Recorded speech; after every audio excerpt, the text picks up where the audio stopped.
Centrosome and centriole. एक centrosome में दो सेंट्रियोल हैं, दोनों एक दूसरे के 90 डिग्री हैं, मेम्ब्रेन लेस है। इसके सराउंडिंग में जो प्रोटीन पार्ट है उसको पेरीसेंट्रियोल मटेरियल बोला। ये एनिमल सेल में मिलते हैं, प्लांट सेल में ऑलमोस्ट एब्सेंट होते हैं। एक सेंट्रियोल का अगर मैं स्ट्रक्चर दिखाऊं तो बाहर की तरफ आपको 9 ट्रिपलेट्स दिखेंगे, एक ट्रिपलेट्स में 3 माइक्रोट्यूब्यूल दिखेंगे, तो बाहर की तरफ 9 इंटू 3 27 माइक्रोट्यूब्यूल हो गया। सेंटर में कोई माइक्रोट्यूब्यूल नहीं है, सेंटर में जो प्रोटीनेशियस पार्ट है उसको आप हब बोलते हो। यहां से रेडियल स्पोक ए माइक्रोट्यूब्यूल को कनेक्ट करती है। ये स्ट्रक्चर में आप देखिए सी माइक्रोट्यूब्यूल और ए माइक्रोट्यूब्यूल आपका कनेक्टेड है, जिसको आप एसी लिंकर बोलते हैं। ये भी एक प्रोटीनेशियस स्ट्रक्चर होता है, ठीक। और ये स्ट्रक्चर देखने में एक बैलगाड़ी का पहिया लग रहा है, जिसको आप कार्टविल स्ट्रक्चर बोलते हो। बाहर की तरफ 9 ट्रिपलेट है, सेंटर में 0 है। एक सेंट्रोजोम में 2 सेंट्रियोल हैं, तो 27 प्लस 27 54 माइक्रोट्यूब्यूल हो गया। कैसा स्ट्रक्चर है? मेम्ब्रेन लेस है, ठीक। सेंट्रियोल और basal body 9 triplet plus 0, cilia flagella 9 doublet plus 2। Centriole basal body of cilia और फ्लैजला बनाता है। सेंट्रियोल और बेसल बॉडी का स्ट्रक्चर सेम है। सेंट्रियोल एनिमल सेल में स्पिंडल फाइबर के फॉर्मेशन में हेल्प करता है। न्यूक्लियस रॉबर्ट ब्राउन ने 1831 में डिस्कवर किया। जनरली एक न्यूक्लियस प्रेजेंट होता है, पैरामीशियम में 2 न्यूक्लियस है। जो मैच्योर मेमेलियन आरबीसी होते हैं एरिथ्रोसाइट्स और जो सीव ट्यूब होते हैं, इनके अंदर न्यूक्लियस नहीं मिलता। न्यूक्लियस के ये 4 पार्ट हैं, जिसमें सबसे पहला पार्ट है nuclear membrane. Nuclear membrane double layer है, आउटर और इनर। इनके बीच में स्पेस होता है पेरी न्यूक्लियर स्पेस, जिसका 10 to 50 नैनोमीटर डायमेंशन होता है। आउटर न्यूक्लियर मेम्ब्रेन के कॉन्टिन्यूअस में आरईआर प्रेजेंट है। आरईआर पर राइबोसोम है, तो राइबोसोम आउटर न्यूक्लियर मेम्ब्रेन में भी आपके मिलेंगे। न्यूक्लियस के अंदर न्यूक्लियोप्लाज्म, ये है साइटोप्लाज्म। न्यूक्लियोप्लाज्म और साइटोप्लाज्म के बीच में मेम्ब्रेन है। मेम्ब्रेन के अंदर पेरी न्यूक्लियर स्पेस है। तो न्यूक्लियर मेम्ब्रेन या फिर पेरी न्यूक्लियर स्पेस न्यूक्लियोप्लाज्म और साइटोप्लाज्म को सेपरेट करती है। कुछ कुछ जगह पर न्यूक्लियर मेम्ब्रेन के एंड फ्यूज है, जिसकी वजह से एक गैप क्रिएट होता है, जिसको बोलते हैं न्यूक्लियर पोर। और ये न्यूक्लियर पोर पर इसी जगह पर, ठीक है, एक प्रोटीन भी प्रेजेंट होता है, लेकिन वो अपनी एनसीईआरटी में नहीं है, ठीक। तो न्यूक्लियर पोर जो होता है बाई डायरेक्शनल मूवमेंट मेंटेन करता है, किसका? आरएनए एंड प्रोटीन का। बच्चों ये है डीएनए। डीएनए को थोड़ा फोल्ड किया तो क्रोमैटिन बना, क्रोमैटिन को और ज्यादा फोल्ड किया तो क्रोमोसोम बना। तो क्रोमैटिन क्रोमोसोम की डीकंडेंस फॉर्म है। न्यूक्लियस का साइज है आपका 10⁻⁻⁶ मीटर। उसके अंदर 46 क्रोमोसोम में बैठाना है डीएनए, तो डीएनए को छोटा करना पड़ेगा, डीएनए को पैक करना पड़ेगा। तो जैसे जैसे फोल्डिंग बढ़ेगी, जीन्स में थिकनेस बढ़ेगी, चीजें शॉर्ट होती जाएंगी। क्रोमोसोम शॉर्ट है, थिक है, ठीक है, और इसकी विजिबिलिटी ज्यादा अच्छी है, इसकी विजिबिलिटी कम है। ये लंबा है, ये थिन है, ठीक। उसके बाद ये ज्यादा विजिबल अच्छा नहीं है तो ये ज्यादा कॉम्प्लेक्स हो गया, ठीक है। ये ज्यादा अच्छी तरीके से विजिबल नहीं है तो ये इनडिस्टिंक्ट हो गया, ये आपका डिस्टिंक्ट हो गया। ऐसा इंटरफेस में दिखेगा। ऐसा तब दिखेगा जब सेल डिवाइडिंग स्टेज में होगी। यहाँ डीएनए की फोल्डिंग कम है, यहाँ डीएनए की फोल्डिंग ज्यादा है, यहाँ डीएनए लूजली पैक्ड है, यहाँ डीएनए टाइटली पैक्ड है। अब जो डीएनए होता है उसकी पैकेजिंग, वैसे तो क्लास 12 में ये चीज पढ़ेंगे। हिस्टोन प्रोटीन करते हैं, H2A, H2B, H3, H4, 4 हो गए, हर एक के 2 मॉलिक्यूल हो गए तो 8 हो गए। तो इसको बोलते हैं ऑक्टामर ऑफ हिस्टोन प्रोटीन। तो डीएनए किसके साथ बाइंड किया? Octamer of histone protein. कैसा नेचर है? बेसिक प्रोटीन होते हैं, पॉजिटिवली चार्ज अमीनो एसिड मिलती है, सबसे ज्यादा आर्जिनिन एंड लाइसिन मिलती है। तो देखिए डीएनए रैप हो गया, किसके अराउंड रैप हो गया? हिस्टोन प्रोटीन के। तो ये जो स्ट्रक्चर बना है इसको बोलते हैं न्यूक्लियोसोम। ये जो स्ट्रक्चर बना इसको बोलते हैं न्यूक्लियोसोम। और डीएनए पहले से थोड़ा छोटा लग रहा है। आगे जाके इसी स्ट्रक्चर में और न्यूक्लियोसोम आकर जुड़ गए, तो इस तरीके से देखिए ये स्ट्रक्चर पहले से और छोटा हो गया। पहले इतना बड़ा लग रहा था, अब छोटा हो गया। तो जैसे जैसे न्यूक्लियोसोम के नंबर बढ़ेंगे डीएनए में फोल्डिंग बढ़ेगी। ये जो स्ट्रक्चर बना इसको बोलते हैं क्रोमैटिन। क्रोमैटिन में डीएनए है, हिस्टोन प्रोटीन है, थोड़ा नॉन हिस्टोन प्रोटीन भी है और थोड़ा सा आरएनए भी है। और ज्यादा फोल्डिंग हुई तो आप देखिए डीएनए के अंदर जो रेड रेड कलर से दिखाए गए हैं ये न्यूक्लियोसोम है। तो जैसे जैसे न्यूक्लियोसोम का नंबर बढ़ा डीएनए और कंडेंस हो गया और क्रोमोसोम का रूप ले लिया। यहां और अच्छे से बताया गया है डीएनए है, ये देखिए हिस्टोन प्रोटीन है, H2A, H2B, H3, H4, सबके दो दो मॉलिक्यूल हैं। एक न्यूक्लियोसोम, एक न्यूक्लियो, जैसे जैसे न्यूक्लियोसोम बढ़ते जा रहे हैं डीएनए और पैक होता जा रहा है।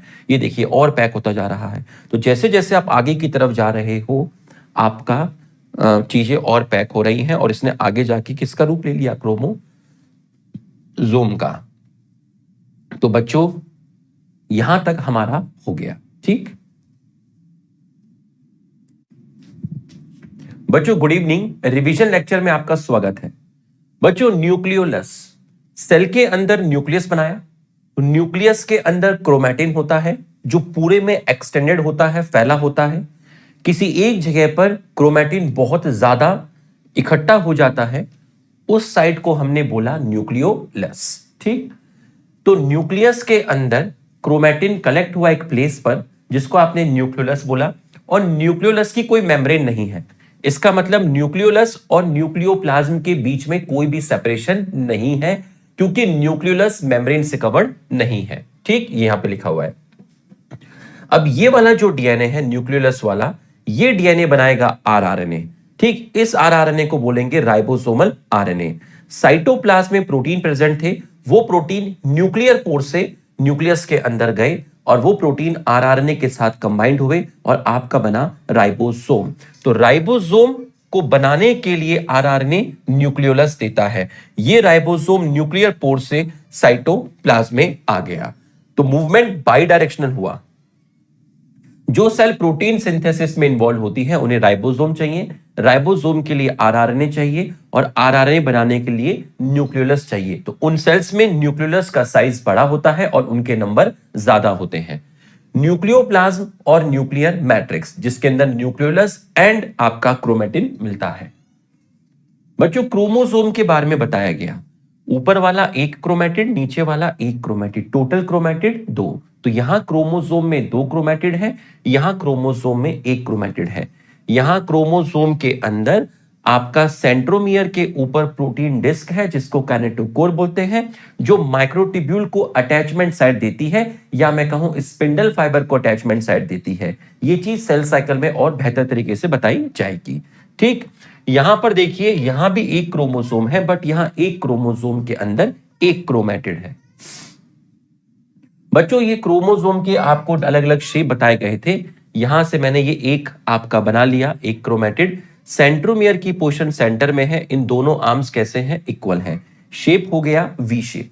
आइसोब्रैकियल तब है जब दोनों आर्म्स इक्वल हैं, एनसीईआरटी में नहीं है तो नहीं आएगा। यहां पर देखिए, ये सेंट्रोमियर थोड़ा सा शिफ्ट हो गया सेंटर से, तो देखिए सेंट्रोमियर थोड़ा सा शिफ्ट हो गया, थोड़ा ऊपर गया, तो ये आर्म लंबी हो गई, ये आर्म छोटी हो गई, शेप हो गया L shape, slightly away from centre. यहां पर देखिए ये और ज्यादा शिफ्ट हो गया, क्लोज टू वन एंड, तो एक आर्म बहुत लंबी हुई, एक आर्म बहुत छोटी हुई, शेप है जी शेप। यहां पर सेंट्रोमियर की पोजीशन टर्मिनल है, इसको आप आई शेप बोलते हैं। अगर ये टर्मिनल है तो इसको आप बोलेंगे सब टर्मिनल।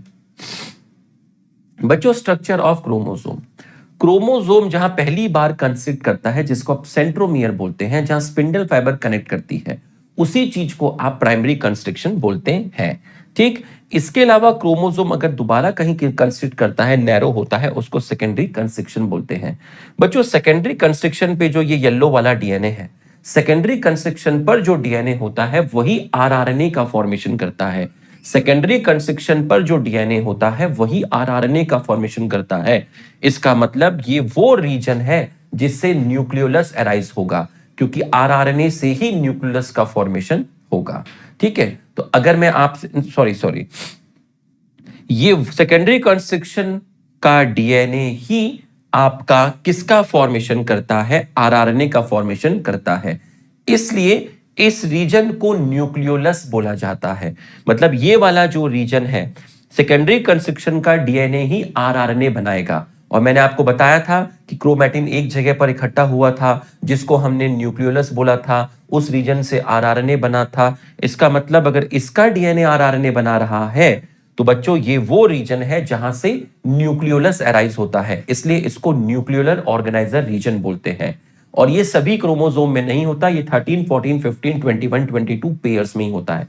मतलब 5 पेयर टोटल 10 क्रोमोसोम।